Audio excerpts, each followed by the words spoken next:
excited na yan. Internet na talaga.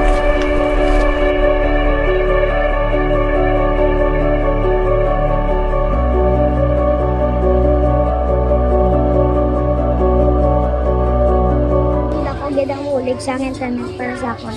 Wala ko bakuha sa mga sa mga akong na gina-review. Tapos nga muna tungod nga doon na student ko nga dira ko baka.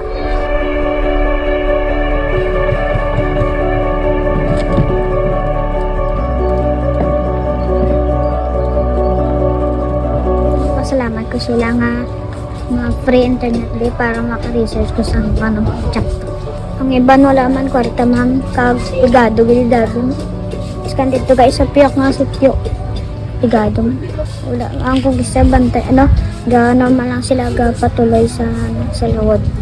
Mahirap kasi kung minsan walang signal. Especially kung wala kami sang data sa call gid bala ma'am hindi kami maka-receive sa mga messages, especially mga urgent report bala mga ginapasend sa amon sa division office and sa district office. It's because we have limited internet connectivity. Konektado.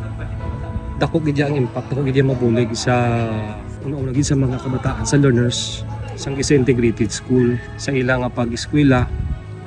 Dako gid mabulig sang internet para sa ila. Ini na sila magkadto pang matabok pa sila dito sa dulangan na makapangita sila sa malaming nga signal. So bisan dire na lang sila maka-plasta na sa sang maayo, makapungko na sila kag hindi lang educational. Not just for teachers but especially to our learners na need nila ang internet connectivity for their studies. Hindi na kami magulog sa wifi para di ang gasto.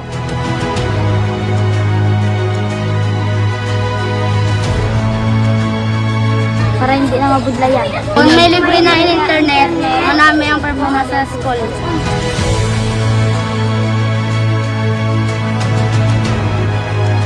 Madinala po sila sa ilang pag-eskwela. Nakakita sila sa maayong trabaho. Siyempre may pabugal masig sa ilang mga pamilya sila ginikanan.